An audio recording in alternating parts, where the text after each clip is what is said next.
Everyone, मैं सुनीता सिंह स्वागत करती हूँ आप सभी का एयर केमिस्ट्री क्लासेस में। और अभी अपने क्लास में करेंगे क्लास 12 केमिस्ट्री चैप्टर 2 सॉल्यूशन से एनसीईआरटी इन टेक्स्ट क्वेश्चन बनाएंगे 2.9 से 2.12 तक। ठीक है, पूरे कैलकुलेशन और कॉन्सेप्ट के साथ बनाएंगे। यहाँ पे कैलकुलेशन का मतलब हुआ कि कैलकुलेशन आप कैसे करोगे ये भी बताऊंगी आपको, अगर जिन बच्चों को थोड़ी प्रॉब्लम होती है कैलकुलेशन करने वक्त।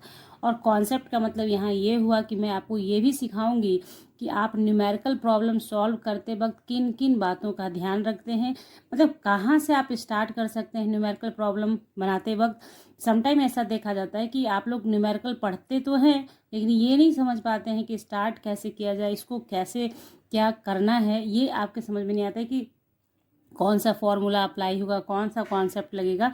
तो वो सारी बातें मैं आपको बताते हुए सारे क्वेश्चन को सॉल्व करूँगी। ठीक है, तो चलिए क्वेश्चन को देखते हैं 2.9 से 2.12। सबसे पहले मैं आपको शो कर दूंगी कि एनसीईआरटी की जिस बुक से मैं आपको बता रही हूँ, जो बुक मेरे पास अवेलेबल है उसका स्क्रीनशॉट आप लेके रख लेना। उसमें जो भी डिजिट दिया है मैं उसी के अकॉर्डिंग बताऊंगी, क्योंकि मैंने कुछ बच्चों की बुक देखी है जिसमें कि डिजिट का थोड़ा सा डिफरेंस है। तो हो सकता है कि आपके भी बुक में कुछ डिफरेंस होगा, तो कैलकुलेशन के आंसर में डिफरेंस आएगा ही आएगा। तो वैसे केसेस के लिए क्या करना है आपको कि अपना सिर्फ मेरे कॉन्सेप्ट को समझना है कि यहाँ पे मैम ने क्या कैसे सिखाया। देन आफ्टर अपना जो भी आपके बुक में जो वैल्यूज दे रखा होगा उन सारे वैल्यू को पुट करके बनाएंगे तो आपका आंसर आ जाएगा। क्लियर कॉन्सेप्ट हो गया आपका।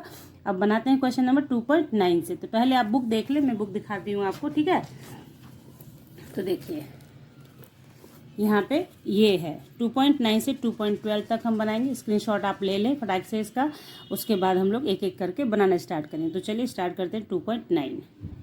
तो देखिए 2.9 क्वेश्चन पढ़ेंगे और समझेंगे। Vapour pressure of pure water at 298 kelvin is 23.8 mmHg। 50 gram of urea, urea का वेट 50 ग्राम हो गया। यूरिया का मॉलिकुलर वेट आपको दे रखा है NH2CO NH2 होता है। Is dissolve in 850 gram of water. तो यहाँ पे यूरिया क्या हो गया, सॉल्यूट हो गया, डिजॉल्व हुआ है वाटर में, यानी कि वाटर सॉल्वेंट हो गया। Calculate the vapour pressure of water for this solution and it's relative lowering.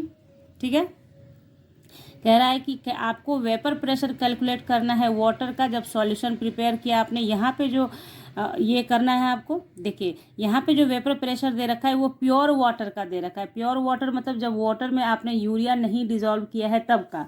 लेकिन जैसे ही आपने यूरिया 850 ग्राम ऑफ वाटर में डिजॉल्व किया तो then it converted into solution. तो आपको अब क्या करना है, vapour pressure of water solution की कंडीशन में निकालना है और relative lowering of vapour pressure भी निकालना है। ठीक है, क्वेश्चन आपने समझा क्या है। क्वेश्चन जब आप पढ़ना बच्चों, टाइम लगेगा समझने के लिए, टाइम लगेगा वीडियो को देखने में भी आपका।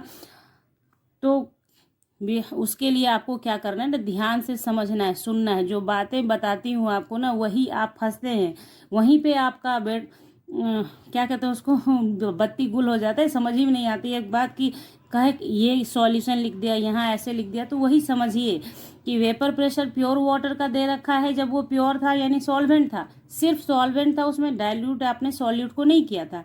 लेकिन जैसे ही सॉल्यूट डाला then it converted into solution. तो आपको क्या करना है, वेपर प्रेशर निकालना है किसका, सॉल्यूशन में। ठीक है, और रिलेटिव लोअरिंग निकालना है। क्वेश्चन समझ गए। चलिए अब इसमें क्या करना होगा, सबसे पहले जो गिवन है वो आप लिख लें। ठीक है, तो क्या क्या गिवन है, vapour pressure of pure water दे रखा है ना। तो आप करेंगे 2.9 बना रहे हैं हम लोग, यहाँ पे 2.9 लिखेंगे आप। गिवन क्या है आपका, सो देखिए गिवन वेपर प्रेशर, ठीक है, शॉर्ट फॉर्म में लिखा हमने, वेपर प्रेशर ऑफ प्योर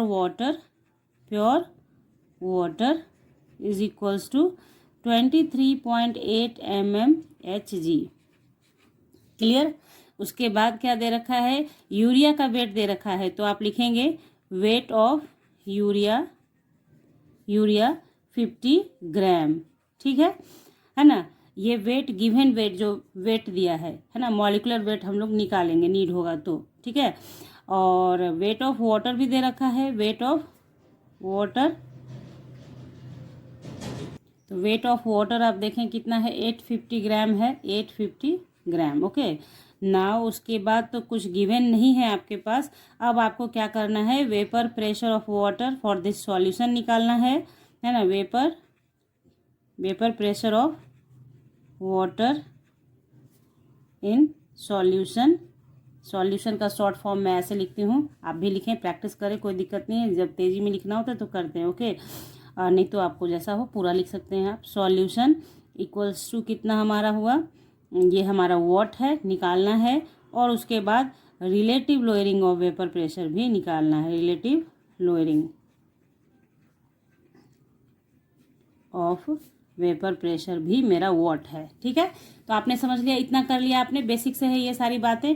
कुछ बच्चे इसे स्किप कर सकते हैं जिन्हें आता है बहुत अच्छे से, तो लेकिन उन बच्चों के लिए जिनको पूरा बेसिक से सीखना है, ठीक है। इतना कर लिया आपने। अब देखो जो निकालना है उसको पहले देखते हैं कि इसके लिए कौन सा फॉर्मूला अप्लाई होगा, देन बनाएंगे हम लोग। तो ये जब हम देख रहे हैं कि relative lowering of vapour pressure का फॉर्मूला आप अप्लाई करोगे तो समझ में आ जाएगा। तो देखिए, relative lowering of vapour pressure, इसको शॉर्ट में हम लोग RLVP लिख सकते हैं, ठीक है। इक्वल्स टू होता क्या है, कैसे होता है, देखिए P0 minus PS by P0, ठीक है। ये क्या क्या होता है ये सब सिखा दूंगी आपको, कॉन्सेप्ट देना है मुझे तो आपको सब बता के बनाऊंगी, ठीक है ना। तो यहाँ पे इक्वल्स टू होता है number of moles of solute और नीचे जो होता है ना वो टोटल नंबर ऑफ मोल्स होता है। समझ में आ रही बात, यानी इसको ऐसे लिख सकते हैं moles of solute plus moles of solvent, ऐसा होता है। हाँ, तो ये देखिए यहाँ पे आप कह सकते हैं कि चूंकि हम लोग जब डाइल्यूट सॉल्यूशन पढ़ते हैं तो उसमें हमें पता होता है कि सॉल्वेंट की अपेक्षा सॉल्यूट बहुत कम होता है, यानी कि number of moles of solute जो होता है very very less than solvent हो जाता है। ये थ्योरी सेक्शन में आप पढ़ते हैं, ठीक है। तो सॉल्यूट बहुत कम है सॉल्वेंट से, इसलिए इसको हम लोग मान लेते हैं कि सॉल्वेंट में ये नीचे सॉल्यूट को हटा के सिर्फ सॉल्वेंट को रखते हैं। तो हम ऐसे लिखेंगे number of moles of solute divided by number of moles of solvent for किसके लिए, फॉर डाइल्यूट सॉल्यूशन। क्लियर हुआ आपको इतना, है ना। तो अब आप क्या कहेंगे कि मैम यहाँ आपने जो P0 PS और P0 लिखा है ये क्या है, तो ये जो O देख रहे हैं ना जिससे मैं P0 बोल रही हूँ, ये क्या है, ये जो मेरा है ये vapour pressure of pure solvent है, ठीक है, समझ गए। तो ये जो नॉट लगा रहता है उसको प्योरिटी के लिए लिखा जाता है। ये आप दिमाग में बैठाएंगे तो आप समझेंगे कि P0 ये मतलब प्योरिटी के लिए, प्योर अगर कुछ है तो उसके लिए इस सिंबल का यूज किया जाता है, ठीक है। तो P0 को यहाँ पे लिखेंगे क्या, vapour pressure of pure solvent, समझ गए आप। और ये जो मेरा है, ये जो PS है मेरा, वो हो गया वेपर प्रेशर ऑफ सॉल्यूशन, जो कि आपको निकालना भी है। आपने देखा यहाँ मैंने लिखा है vapour pressure of water in solution और relative lowering of vapour pressure. तो पहले हम लोग सॉल्यूशन का वेपर प्रेशर निकालेंगे, आपको इतना समझ में आ गया है। अब आप देखिए यहाँ पे सॉल्यूट और सॉल्वेंट का मोल्स का बात किया तो मोल्स पहले निकालना होगा। तो आप करेंगे कि मोल्स ऑफ सॉल्यूट का मतलब हो गया मोल्स ऑफ सॉल्यूट मेरा कौन है, यूरिया है। तो मोल्स ऑफ सॉल्यूट के लिए होता है वेट ऑफ सॉल्यूट। समझिए बहुत आसान है बच्चों, बहुत इजीली आप समझ सकते हैं, बहुत खाली हर चीज़ का कॉन्सेप्ट का ध्यान रखना होता है, बस कुछ खास नहीं होता है। वेट ऑफ सॉल्यूट बटे मॉलिक्यूलर वेट ऑफ सॉल्यूट। जब मैंने M लिखा तो ये आप समझ गए कि मॉलिक्यूलर वेट ऑफ सॉल्यूट, जो कि मॉलिक्यूल को जब आप उसका वेट को कैलकुलेट करेंगे तो आएगा। कैसे करेंगे इसको, सो देखिए आपका क्या है, वेट ऑफ सॉल्यूट कितना दे रखा है आप देखेंगे 50 ग्राम यूरिया है आपका, तो आप इसको 50 ग्राम लिखेंगे। नीचे लिखने के लिए आप यहाँ निकालो एंड कितना है मेरा यूरिया, NH2CONH2 है। आप एकदम ध्यान से समझना, नाइट्रोजन यहाँ एक नाइट्रोजन है, यहाँ दो नाइट्रोजन है। तो आप ये कर सकते हो कि एक नाइट्रोजन का 14 होता है वेट, तो दो नाइट्रोजन का हो जाएगा 14 × 2, ये कर सकते हैं। या फिर आपको नहीं उतना करना है तो आप एकदम जैसे जैसे एलिमेंट है वैसे वैसे कर लो, ठीक है। लेकिन ईजिली होगा कि ये इन दोनों को एक जगह ले लें क्योंकि सिमिलर है तो आसानी हो जाती है। तो 14 × 2 हो गया, प्लस हाइड्रोजन यहाँ 2 है, यहाँ 2 है, तो 4 हो गया। एक हाइड्रोजन का वेट कितना होता है, 1 होता है, तो 4 × 1 हो गया। फिर प्लस हो गया, कार्बन का 12 हो गया, फिर ऑक्सीजन का 16 हो गया। अब इसको ऐड कर दे, 14 × 2 = 28 होगा, 4 हो गया, प्लस 12 प्लस 16। इस समय थोड़ा ध्यान देना होता है कैलकुलेशन पे कि कुछ भी ऐड ऑन हो करने में गलत नहीं हो जाए। 6 × 2 = 8 और 8 4 12 हो जाएगा, 12 है ना। तो 20 का 0 हैंड में 2, तो 1 1 2 2 2 4 1 4 1 नहीं 4 2 6, यही कभी कभी कैलकुलेशन करते वक्त थोड़ा ये हो जाता है। ठीक है, तो ये 60 आ गया। यूरिया का 60 होता है, आप याद भी रख सकते हो इसे। ठीक है, तो यहाँ पे आप कितना लिख दोगे लाके 60। Okay, clear. तो ये हमारा वेट क्या हो गया, मोल्स ऑफ सॉल्यूट हो गया। जस्ट लाइक सिमिलरली आप लिख के लिखेंगे कि weight of moles of solvent कितना हो जाएगा। सिमिलरली मोल्स ऑफ सॉल्वेंट मेरा कितना हो जाएगा, वेट ऑफ सॉल्वेंट, बार बार लिखूं क्या, छोड़ दूं, वेट ऑफ सॉल्वेंट एक बार ही लिख देती हूँ, नेक्स्ट क्वेश्चन में इतना नहीं लिखूंगी। ठीक है, मॉलिकुलर वेट ऑफ सॉल्वेंट है ना। चलिए, तो मेरा वेट ऑफ सॉल्वेंट कितना, 850 ग्राम दे रखा है। और मॉलिकुलर वेट तो आपको पता है कि वाटर का कितना होगा, ऑक्सीजन का 16 और 2 जोड़ेंगे तो 18 हो जाएगा।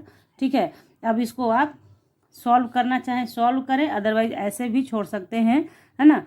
और आगे जाके इस दोनों वैल्यू को हम लोग पुट करेंगे यहाँ लाके। ठीक है, तो चलिए मैं अपना पेज नेक्स्ट ये में ले जाती हूँ। पहले यहाँ पे हम लोग इसको कर लीजिए। ठीक है, ये जैसा है वैसा ही रह गया, है ना। अब आप क्या करेंगे, चलिए नेक्स्ट पेज पे ही चलते हैं, यहाँ पे फिर दिखेगा नहीं आपको।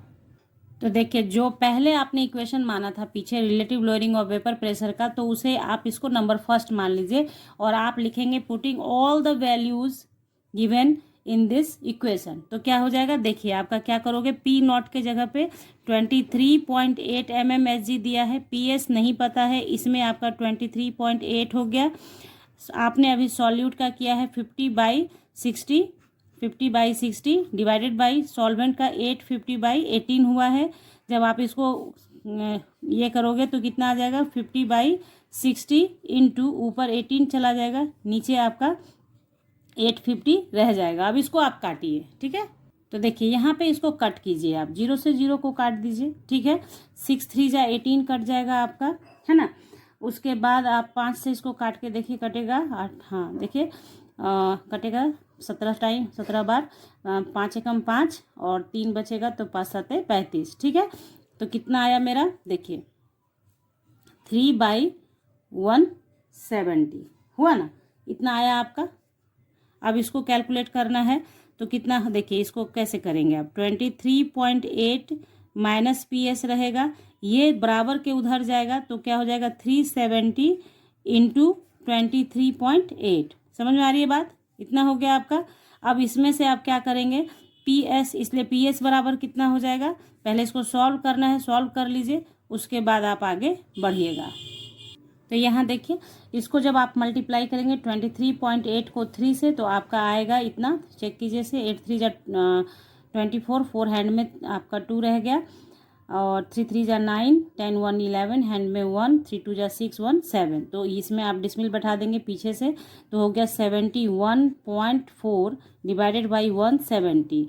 और ये देखिए आप इसको समझिए इस तरीके से, 23.8 माइनस PS। ठीक है, तो PS, इसलिए PS बराबर क्या हो जाएगा, PS बराबर कितना हो जाएगा, 23.8 माइनस 71.4 डिवाइडेड बाई 170।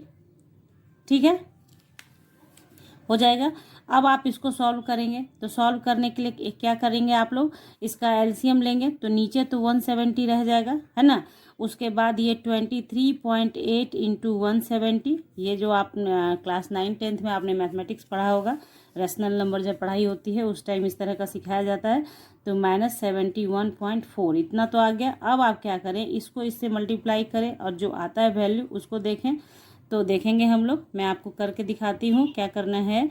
23.8170 है ना, तो 0 से तो 0 0 आसानी से हो जाता है, 8 7 56 के 6 हाथ में 5 होगा, 7 21 21 और 5 26 हाथ में 2, 7 दूनी 14 15 16। ठीक है, फिर ये आपका 8 3 2, उसके बाद 0 6 8 6 14 हाथ में 1, 6 3 9 1 10 हाथ में 1 2 1 3 1 4।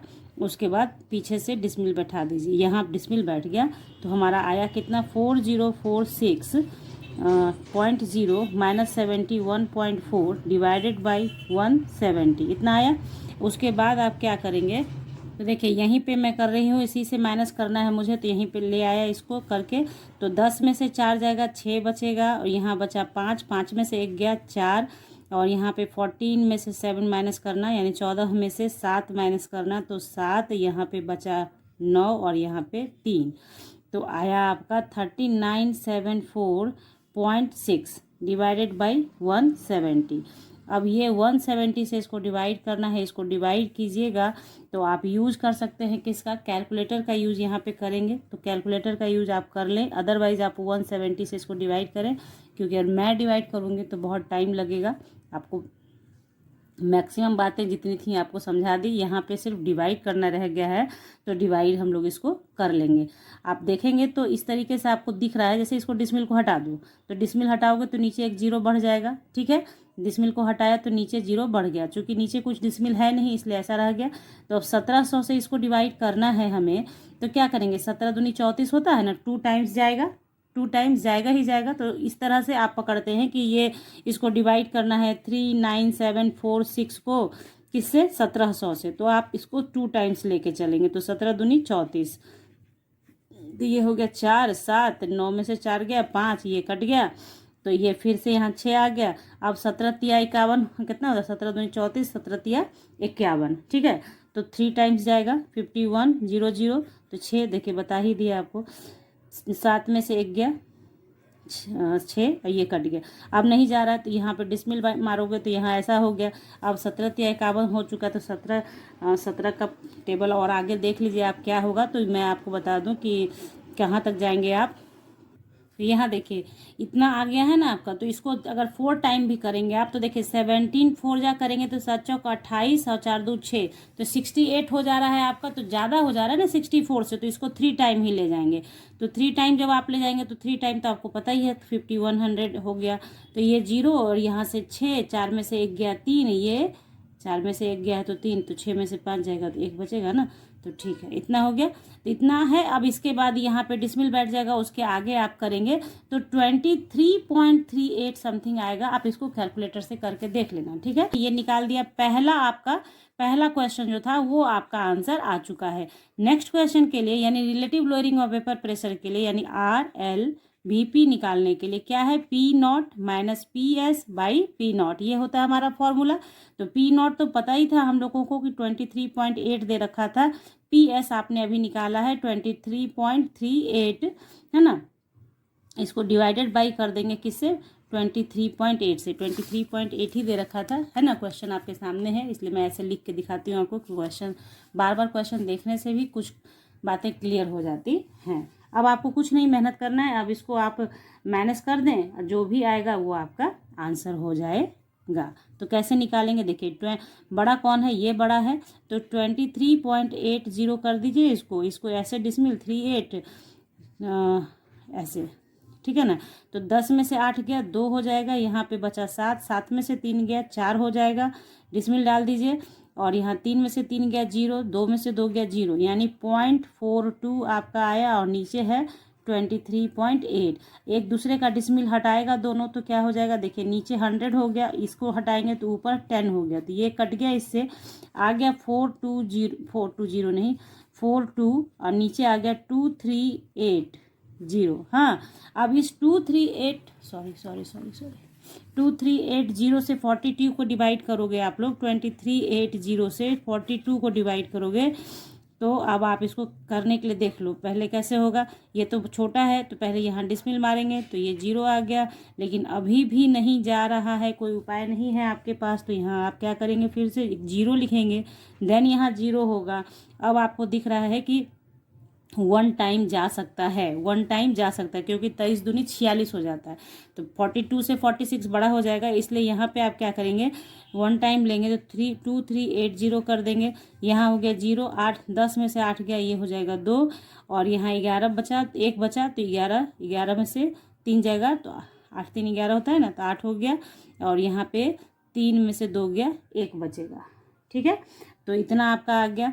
अब इसी डिसमिल की वजह से क्या हो जाएगा, फिर से एक आप 0 पुट कर सकते हो और इसके आगे सॉल्व कर सकते हो। तो 7 टाइम जाएगा आपका, है ना, 7 दूनी 14 होता है, तो 7 टाइम जाएगा। तो इस तरीके से आगे प्रोसीड कर लेना और आपका आ गया RLVP यानी relative lowering of vapour pressure कितना आ जाएगा 0.017 तक मैंने किया है, बस उतना ही लिखूंगी। इसके आगे जो आएगा आपको उसको लिख के आंसर कर लेना है। तो यहाँ पे आप देख रहे हैं कि 15 से 16 17 18 मिनट हो चुका है इस क्वेश्चन को सॉल्व करने में।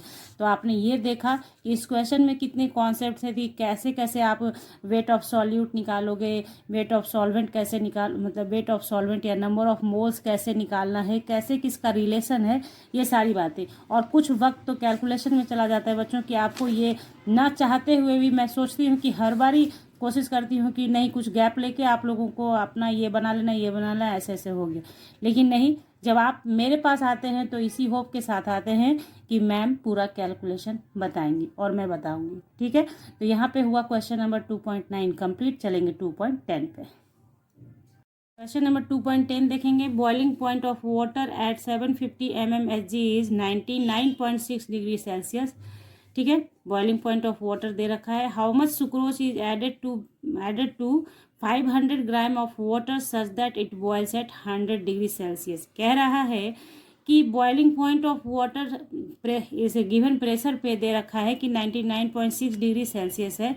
तो आप कितना सुक्रोज ऐड करेंगे 500 ग्राम ऑफ वाटर में, यानी 500 ग्राम वाटर में, यानी सॉल्वेंट का मात्रा हो गया 500 ग्राम, उसमें कितना सुक्रोज आप ऐड करोगे कि वो बॉयल करे 100 डिग्री सेल्सियस पे, 100 डिग्री सेल्सियस पे। क्लियर, कोई दिक्कत नहीं ना? नहीं। तो चलिए अब इसको लिखेंगे, गिवन क्या क्या है और करना क्या क्या है। एक तो यहाँ पे देखिए 100 डिग्री दे रखा है, इसको हम लोग को केल्विन में भी हो सकता है कन्वर्ट करना पड़े। तो सबसे पहली बात कि यहाँ पे समझो केल्विन क्यों करेंगे, क्योंकि SI यूनिट होता है टेम्परेचर का।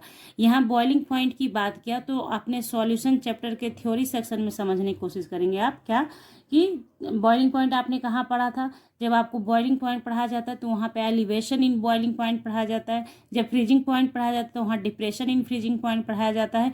तो हम सभी को पता है कि जब कोई भी नॉन वोलाटाइल सॉल्यूट डाला जाता है सॉल्वेंट के अंदर तो वो उसके बॉइलिंग पॉइंट को एलिवेट कर देता है, बढ़ा देता है। ठीक है, तो ये थ्योरी सेक्शन में पता है हम लोग को। तो हमसे कह रहा है कि कितना सुक्रोज डालें, यानी यहाँ पे सुक्रोज क्या हुआ, सॉल्यूट हो गया। कितना सुक्रोज हम लोग ऐड करें 500 ग्राम पानी में कि उसका टेम्परेचर बॉइलिंग का बढ़ जाए, कितना 100 डिग्री सेल्सियस हो जाए। पहले कितना है 99.63 है, जबकि आपका हो जाए कितना 100 डिग्री, एलिवेट कर जाए, बढ़ जाए कितना से 100 डिग्री से। बात आ गई समझ में? तो अब इसके लिए हमें पता होना चाहिए एलिवेशन इन बॉइलिंग पॉइंट का फॉर्मूला। तो वो फॉर्मूला हम लोग लिखेंगे। तो यहाँ देखिए गिवन जो था मैंने पहले लिख दिया आपको कि बॉइलिंग पॉइंट ऑफ वाटर दे रखा है, वेट ऑफ वाटर यानी सॉल्वेंट दे रखा है, बॉइलिंग पॉइंट ऑफ सॉल्यूशन दे रखा है, वेट ऑफ सुक्रोज आपको नहीं दे रखा है, यही आपको निकालना है। तो सबसे पहली बात यहाँ पे एक चीज़ और मेंशन करूँ कि इससे जस्ट पहले जो आपने क्वेश्चन बनाया उसमें यूरिया का मॉलिकुलर फार्मूला दे रखा था, तो आपके लिए आसानी हो गई कि आपने मॉलिकुलर वेट उसको निकाल लिया। लेकिन यहाँ कहा सुक्रोज और उसका देखिए वे कुछ नहीं दिया है, सुक्रोज का कुछ नहीं दिया है, तो मैंने भी यहाँ लिखा नहीं क्योंकि आपके बुक में दिया था नहीं। लेकिन अब मैं आपको बता देती हूँ कि क्या है।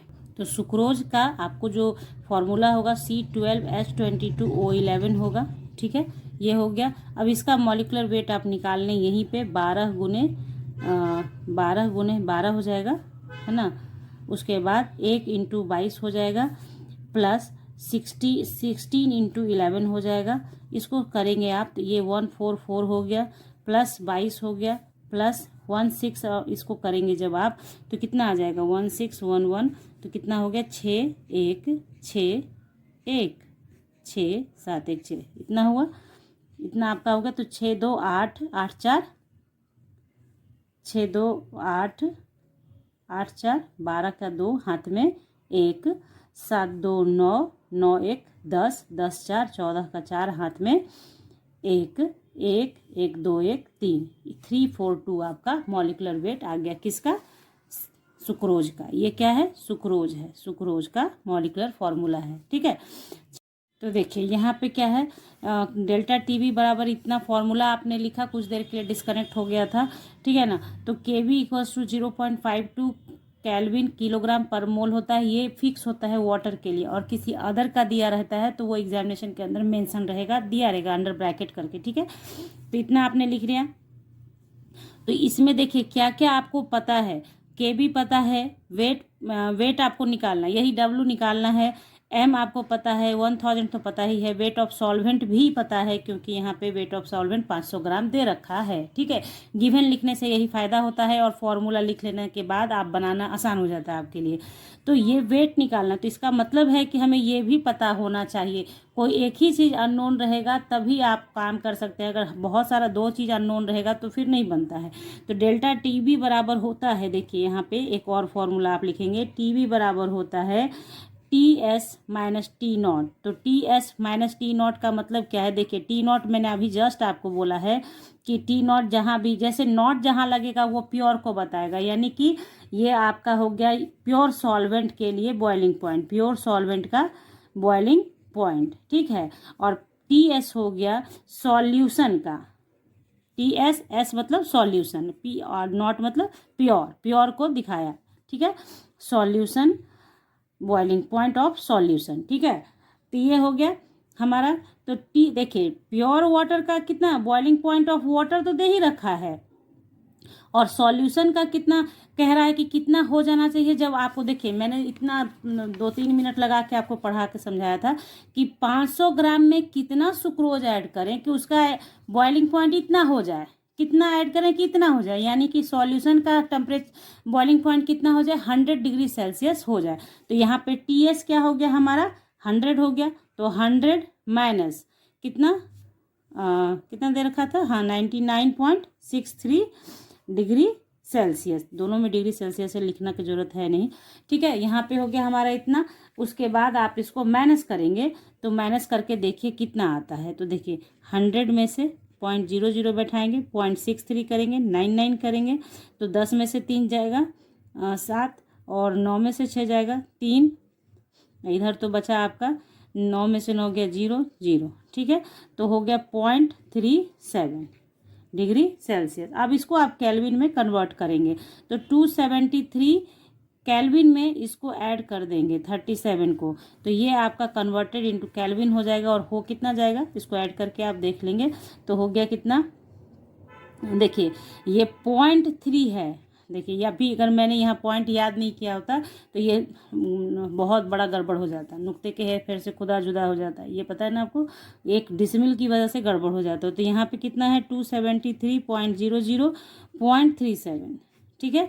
तो यहाँ पे आप इसको बनाएंगे तो 273.37 केल्विन, इतना आपका मैंने ला दिया। अब आपको कुछ मेहनत नहीं है, सारा वैल्यू आपके सामने है, सारे वैल्यू को पुट कीजिए, सॉल्व कीजिए, बन जाएगा। इसको यहाँ ला के लिखिए 273.37, इस इक्वेशन में पुट किया जा रहा है इस वैल्यू को। केवी का वैल्यू दिया हुआ है 0.52, डब्लू नहीं पता है, 1000 डिवाइडेड बाई मॉलिकुलर वेट 342 आपने निकाला। यूनिट मैं नहीं लिख रही हूँ बार बार क्योंकि उससे ना थोड़ा सा आप कंफ्यूज हो जाएंगे यूनिट को बार बार लिखने से। वेट ऑफ सॉल्वेंट कितना है हमारा, 500 ग्राम में घुलना है ना, 500 ग्राम दे रखा है, इसलिए ये डब्लू आपको निकालना है। तो इसलिए डब्लू बराबर आप बोल सकते हैं कि डब्लू बराबर कितना हो गया 273.37 इंटू 342 इंटू 500, और ये डब्लू को मान लीजिए यहीं रह गया तो ये डिवाइड हो जाएगा ना इसके आके, ये तो क्रॉस मल्टीप्लिकेशन से मल्टीप्लाई हुआ तो इतना हो गया, और डब्लू को हम मानते हैं कि यहीं रह गया, यहीं छोड़ दीजिए तो ये बराबर इधर आ जाएगा, ठीक है। मतलब बेसिक चीज़ बता रही हूँ, अगर वैसा कुछ खास बड़ी बात नहीं बताया मैंने यहाँ पे। ये जब आप बचपन में पढ़ाई करते हैं, जब आपके टीचर सिखाते हैं 5-6 में कि कैसे आप समझेंगे, अंडरस्टैंडिंग करेंगे, उसके लिए।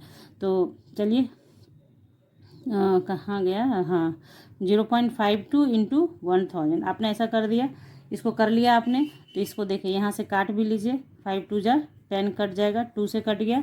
अब इसको 2 से काट लीजिए, 2 से ये कटेगा, 17 दूनी 34 और 17 1 2 2 कम 2, ठीक है। ये आप कर लेंगे, यहाँ 0.52 है और ये हमारा 0.37 है। ये डिसमिल से डिसमिल एक दूसरे को हटा लेगा क्योंकि इसके बाद भी 2 अंक है, इसके बाद भी 2 अंक है, तो कोई लफड़ा लोचा नहीं है। अब आप क्या कर सकते हैं, अब देखिए पहले आप लिख सकते हैं 27337 इंटू 171 डिवाइडेड बाई 52, 2 आपका बचा है। अब आप इसको काट कूट करके देखें कटता है नहीं कटता है, तो इसको मल्टीप्लाई करें, इससे डिवाइड करें और लास्ट में जो भी आंसर आए कृपया मुझे भी बता दें। ठीक है, तो यहाँ देखिए, यहाँ जो भी आप लाएंगे वही ग्राम आपका हो जाएगा आंसर, यानी कि वेट ऑफ सॉल्यूट आपका वेट ऑफ सुक्रोज हो जाएगा। वेट ऑफ सुक्रोज निकालिएगा, काइंडली मुझे भी बता दीजिएगा।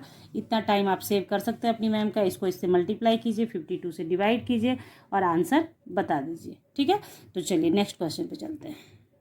तो देखिए क्वेश्चन नंबर 2.11 है, calculate the mass of ascorbic acid vitamin C. Formula दे रखा है क्योंकि पता होता है क्वेश्चन लिखने वालों को भी कि इसका फॉर्मूला हो सकता है बच्चों को नहीं पता होगा। एस्कॉर्बिक एसिड विटामिन सी को कहते हैं और उसका फॉर्मूला दे दिया, to be dissolve in 75 gram of acetic acid to lower its melting point by इतना। देखिए यहाँ पे क्या लिखा, lower its melting point by इतना, इतना से लोअर हो जाए, यानी यहाँ पे डेल्टा टी एफ दे दिया है, केफ बराबर दे रखा है। देखिए मैंने कहा था आपको कि जो जिसका याद करना पॉसिबल नहीं होगा आपको जैसे वाटर तो यूनिवर्सल चीज़ है ना, उसका याद रह जाता है। अभी आज ही याद हो गया होगा आपको कि elevation in boiling point water का 0.52 हो गया, लेकिन कुछ चीज़ों का याद नहीं रहता है तो वो दिया रहता है एग्जामिनेशन के अंदर। तो कोई मेहनत नहीं है इसमें, करना क्या है, सिर्फ आपको देखिए फॉर्मूला सेम होता है, डेल्टा टी बी का जो आपने लिखा ना वही डेल्टा टी एफ का होता है, सिर्फ कॉन्सेप्ट का फर्क होता है थोड़ा सा।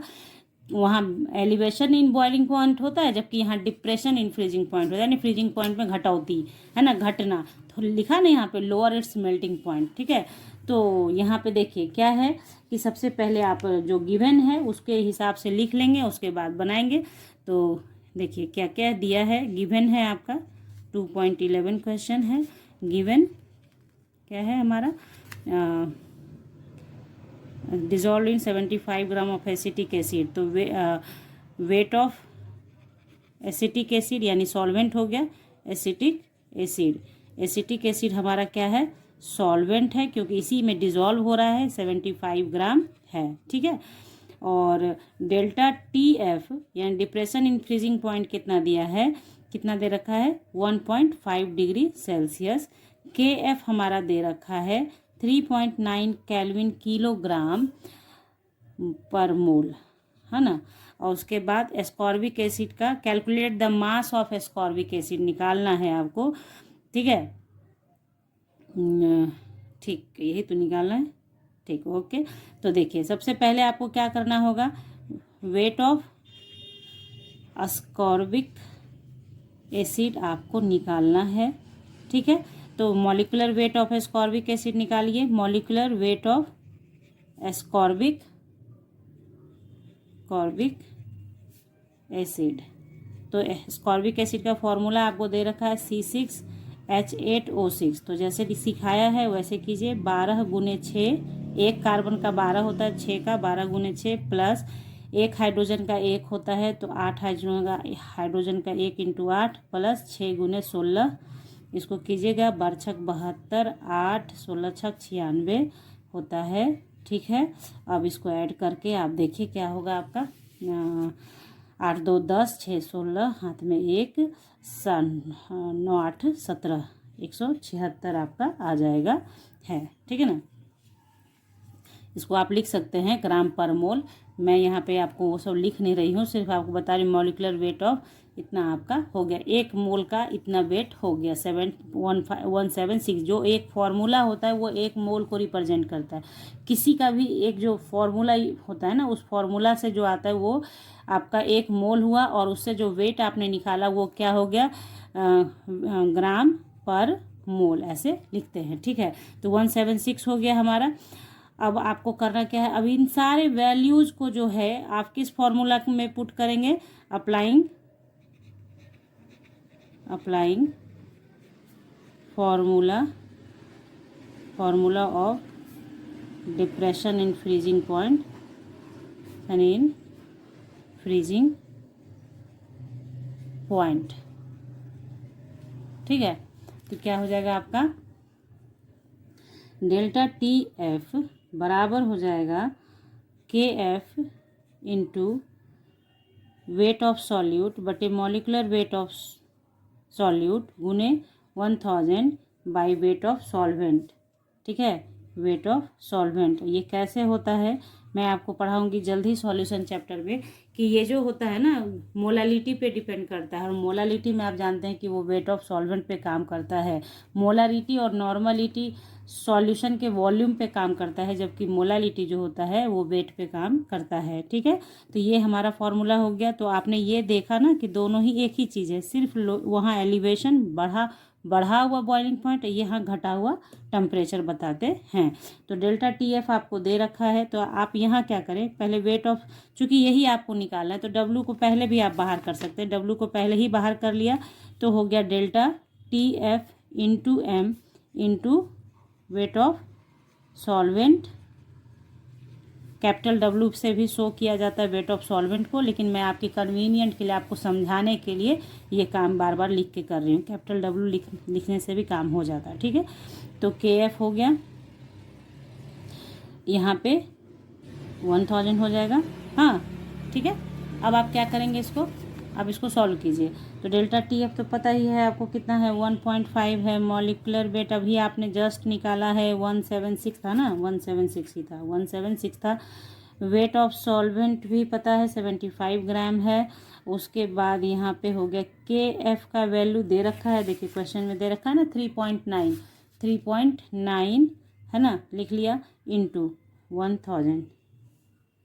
ठीक है, तो देखिए इसका डिसमिल इसके डिसमिल से हट जाएगा, लफड़ा ही नहीं है कुछ, क्योंकि दोनों में बराबर अंक था। बाद में यहाँ 25 दिया, 75, 25 चौके 100, 40 हो गया।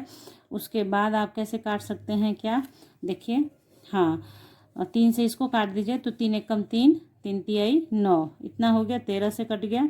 उसके बाद आप क्या कर सकते हैं, देखिए ढूंढिए क्या कर सकते हैं। 5 से अगर काटेंगे आप तो 5 तिहाई 15, और ये 25 8 40 है ना। उसके बाद 8 से ये कट जाएगा आपका, 8 से ये, 8 दूनी 16, और एक बचा तो 8 दूनी 16 बचा, इतना। तो कितना कितना आ रहा है देखिए, देखिएगा ध्यान से, कुछ छूटेगा तो गड़बड़ होना है। 22 गुने 3/13 है ना। तो ये हो गया 6, 66/13। इसको सॉल्व कीजिए तो 13 5 65 तो कट गया, ऐसे ही देखने ही से कट गया। डिसमिल 0.7 ग्राम आपका आंसर आ जाएगा। तो इस तरीके से आपका क्या निकल गया, वेट ऑफ क्या है, ascorbic acid, weight of ascorbic acid equals to 5.07 gram answer. ठीक है, तो ये कोई मेहनत, इसमें सबसे आसान था, ये सिर्फ समझने का खेल है। समझ गए आप, सब कुछ निकालना आ गया, वैल्यू पुट कर दीजिए, फॉर्मूला बेस्ड क्वेश्चन है, कोई मेहनत नहीं है, फटाक से बन जाता है। तो यहाँ पे कंप्लीट हो गया 2.11। अब करेंगे 2.12। ये जो है आपका, ये देखिए क्वेश्चन नंबर 12। ठीक है, 2.12, calculate the osmotic pressure in pascals exerted by, pascal unit है। ठीक है, exerted by a solution prepared by dissolving 1.0 gram of polymer of molar mass 185000 in 450 ml of water at 337 degree Celsius. देखिए अब ये osmotic pressure का question है। Osmotic देखिए, तीनों जितना भी कॉलिगेटिव प्रॉपर्टी है सबसे ये क्वेश्चन हो गया। एक पहला था relative lowering of vapour pressure, वो भी कॉलिगेटिव प्रॉपर्टी है। दूसरा था एलिवेशन इन बॉइलिंग पॉइंट, तीसरा था डिप्रेशन इन फ्रीजिंग पॉइंट, और ये आ गया ऑस्मोटिक प्रेशर। ये चारों के चारों जो है ना, ये कॉलिगेटिव प्रॉपर्टी है। कॉलिगेटिव प्रॉपर्टी का मतलब होता है that property which depends on number of moles of solute. जो सॉल्यूट पे डिपेंड करेगा वो कहलाता है कॉलिगेटिव प्रॉपर्टी। क्लियर, तो आपने देखा हर जगह पे number of moles of solute है ही है। ठीक है, तो इसलिए तो कॉलिगेटिव प्रॉपर्टी का डेफिनेशन आपने समझा। अब क्या है इसमें, क्या क्या दिया है, पहले तो हमको ऑस्मोटिक प्रेशर पास्कल में निकालना है, यानी यूनिट हमको ध्यान रखना होगा। सॉल्यूशन प्रिपेयर किया गया है बाय डिजॉल्विंग इतना ग्राम of polymer of molar masses, इतना, यानी कि पॉलीमर का वेट भी दे दिया है, मोलर मास भी दे दिया। 450 ml ऑफ वाटर, तो यहाँ सॉल्वेंट हमारा कितना हो गया, 450 ml ऑफ वाटर हो गया एट 37 डिग्री केल्विन। तो देखिए बहुत इजी गोइंग है इसको बनाना, कोई मेहनत नहीं है। देखिए कैसे करेंगे इसको। पहले तो आपको क्या करना है ना, ऑस्मोटिक प्रेशर का फॉर्मूला आपको पता होना चाहिए कि ऑस्मोटिक प्रेशर का फॉर्मूला होता क्या है। ठीक है ना, तो देखिए ऑस्मोटिक प्रेशर को दिखाते हैं पाई से। ठीक है, पाई से, पाई इसको लिखते हैं ऑस्मोटिक अगर क्लास 11th में आपने गैसियस स्टेट पढ़ा होगा तो आपको शायद समझ में आ जाएगा आसानी से। तो osmotic pressure pi equals to होता है CRT, वेयर C जो होता है कॉन्सेंट्रेशन होता है, जिसको लिखते हैं N/V। मतलब आप ऐसे लिख सकते हो कहीं पे अपने लिए, C बराबर N/V, ठीक है। तो N/V RT, तो N हो गया नंबर ऑफ मोल्स, ठीक है, ऑफ सॉल्यूट, और V हो गया वॉल्यूम ऑफ सॉल्वेंट, ठीक है, ये हो गया। तो देखिए इसमें जो जो दे रखा था उसको लिख लिया। V इक्वल्स टू 450 ml दे रखा है तो इसको लीटर में कन्वर्ट कर लीजिए। उसके बाद टेम्परेचर 37 डिग्री सेल्सियस दे रखा है। देखिए क्वेश्चन है ना आपके सामने 37 डिग्री सेल्सियस पे, तो बस उसको केल्विन में कन्वर्ट कर लीजिए, यूनिट चेंज कर कीजिए किसमें, SI यूनिट में। उसके बाद R जो है यहाँ पे, इसमें R क्या कहलाता है, गैस कांस्टेंट कहलाता है। जब सॉरी यहाँ पे कहलाता है सॉल्यूशन कांस्टेंट, ठीक है। जब आप गैसियस स्टेट में इसी चीज़ को पढ़ते हो तो वहाँ पे इसको गैस कांस्टेंट कहते हैं, तो उसको गैसियस कांस्टेंट कहते हैं, ठीक है। गैस वाले केस में एकदम सेम फॉर्मूला होता है गैसियस स्टेट में क्लास 11th के अंदर। यहाँ पे आपको सॉल्यूशन में दिया है तो सॉल्यूशन कांस्टेंट के नाम से ये जाना जाएगा। तो इसका आपको ये वैल्यू जो है ना ये याद करके रखना पड़ता है, ये जो है ना याद करके रखना पड़ता है, और ये यूनिट याद करके रखना पड़ता है। किसके साथ है, क्योंकि ये सब इंटर कन्वर्टेबल होता है। तो देखिए R बराबर 8.314, इसको तो याद ही कर लीजिए, ये भले ही भूल जाएं आप, लेकिन ये फिक्स रहता है कि 8.314, ये देखिए किलो पास्कल लीटर पर केल्विन पर मोल। और इसी चूंकि हमको आंसर करना है सिर्फ पास्कल में, किलो पास्कल में नहीं, किसमें, पास्कल में, तो हम इसको किलो को क्या करेंगे, पास्कल में कन्वर्ट कर देंगे। तो हमने क्या किया, 10 × 3 से 10⁻³ से यानी 1000 से गुना कर दिया, समझ रहे हैं। किलो को कन्वर्ट करना है ग्राम में आपको, तो 1000 से आप मल्टीप्लाई करते हैं ना उसको, तो उसी तरह से 8.314 को 10⁻³ से मल्टीप्लाई करेंगे और ये कन्वर्टेड इनटू पास्कल हो गया। तो यही मुझे ला के दिखाना है पास्कल में ही। तो R का वैल्यू आपको पता हो गया। अब आप सारे वैल्यूज को पुट कर दीजिए इसमें, तो ऑस्मोटिक प्रेशर हो जाएगा आपका।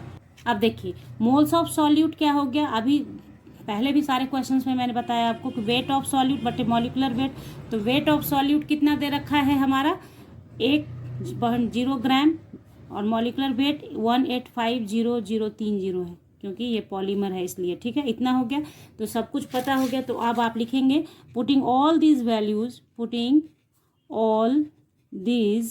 Values in equation first. किसमें, इक्वेशन फर्स्ट, इसको हम लोगों ने क्या मान लिया है, फर्स्ट मान लिया है, ठीक है। अब इसमें पुट कर देंगे वैल्यूज़ को, तो मेरा ऑस्मेटिक प्रेशर पता हो जाएगा। अब मेरा काम तो कंप्लीट हो गया है। अब यहाँ 0 ग्राम है बाबू, ठीक है। तो ये हो गया 1.0 डिवाइडेड बाई 18500, और इसके नीचे भी है, यहाँ देखिए है ना फॉर्मूला, तो भी आप यहाँ पे भी लिख सकते हैं, कोई दिक्कत नहीं है आपको, बात वही आएगा घूम फिर के, ठीक है। भी कितना है 0.450, ध्यान रखिएगा पॉइंट का, और इनटू है R का वैल्यू 8.314 है, इंटू 10⁻³ भी है, इंटू, तो यहाँ देखिए, और ये 310 केल्विन टेम्परेचर, इसमें मैंने सारा वैल्यू रख दिया। अब आपकी बारी आ जाती है इसको सॉल्व करने की, ठीक है ना। तो सॉल्व करने के लिए सबसे पहले एक काम कीजिए, देखिए डिसमिल वाला काम खत्म कर दीजिए। आप कैसे कर सकते हैं, ये देखिए, ये यहाँ पे 4.450 है, यहाँ पे 8.314 है, तो ये एक दूसरे का कैंसिल कर देगा, कोई दिक्कत नहीं होगा, कैंसिल हो गया। उसके बाद बारी आती है किसकी, ये 1.0 ग्राम लिखे, तो इसको अगर आप देखें कैसे कर सकते हैं, इसमें क्या फ़र्क पड़ना है, ये तो देखिए ये 1.0 से कोई फ़र्क नहीं पड़ना है, तो ये जैसा है वैसे ही छोड़ दीजिए इसको। तो 1 डिवाइडेड बाई 185, देखिए ये 3 0 है और ये 1 0 है। अब आपको मैं बता रही हूँ कैसे कैलकुलेशन इजी आप करोगे, ठीक है।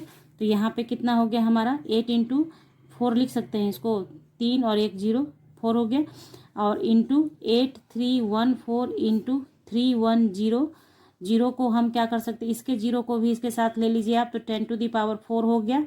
तो अब आपको दिखा ये 10⁻4 ऊपर भी 10⁻4 नीचे भी, तो ये तो पूरा पूरा एक दूसरे को कैंसिल कर दिया, काम खत्म हो गया आपका यहाँ पे ही, है ना। अब आप देखिए कि कुछ, हाँ ठीक है, गुड है ना, मतलब ठीक है, अभी तक तो सही चल रहा है, कहीं भी कैलकुलेशन गलत नहीं गया है। तो 8314 इंटू 31 आ गया आपका और नीचे आ गया 185 इंटू 45। अब बताओ आप, आसान हो गया कि नहीं कैलकुलेशन करना? अब आप कर सकते हो इसको। देखो मैं करके आपको यहाँ पर लिख के बता देती हूँ कितना कितना आएगा। तो देखिए इस दोनों को मल्टीप्लाई कीजिएगा, इतना आ जाएगा आपको। मल्टीप्लाई आप खुद से करें। इस 185 को 45 से मल्टीप्लाई करोगे, इतना आ जाएगा आपका। और इससे इसको डिवाइड करोगे तो 30.95 और भी आएगा। तो इतना तक करके आप कर लेंगे, ठीक है। तो यहाँ पे ऑस्मोटिक प्रेशर आपका आ गया। ऑस्मोटिक प्रेशर यही तो निकालना था, पाई निकालना था आपको, ऑस्मोटिक प्रेशर है ना, पाई। तो यहाँ पे ये कंप्लीट हो गया आपका क्वेश्चन। तो इस तरीके से हमने 2.9 से 2.12 तक कंप्लीट किया है। मैंने पूरी कोशिश की है आपको पूरा पूरा कैलकुलेशन दिखाने की, पूरा पूरा कॉन्सेप्ट देने की। हाँ, हो सकता है कि कहीं पे कुछ कैलकुलेशन मान लो 8 4 12 नहीं होके 13 हो जाता है, समटाइम गलत हो जाता है। तो उसको आप लोग ध्यान से देखें, आप प्रोसेस को ध्यान से देखें कि हाँ प्रोसेस मैम ने क्या सिखाया, कैसे किया, कैसे। कोशिश भी यही करती हूँ कि इजी भी हो जाए आपका कैलकुलेशन, टफ नहीं लगे आपको, जितना पॉसिबल होता है। तो खैर इसी आशा के साथ कि ये सारी वीडियोस आपके लिए हेल्पफुल हो, और अगर आपको हेल्पफुल लगे वीडियो तो ज़्यादा से ज़्यादा लाइक किया करें, कमेंट जरूर किया करें, क्योंकि जैसे ही आप कमेंट करना बंद करते हैं डिमोटिवेट होने लगता है मन की क्या वीडियो डालने से फ़ायदा बच्चों को मिल रहा है या नहीं। तो अगर आपको फ़ायदा मिल रहा है तो काइंडली आप लोग एक कमेंट डाला करें, जिससे मोटिवेशन मिलता रहे वीडियो बनाने के लिए। तो इसी आशा के साथ कि आप कमेंट करेंगे, लाइक करेंगे, शेयर करेंगे, सब्सक्राइब करके रखेंगे चैनल को विथ बेल आइकन। मिलते हैं आपसे नेक्स्ट क्लास में नेक्स्ट वीडियो के साथ। तब तक bye, thank you, take care, have a nice day बच्चों।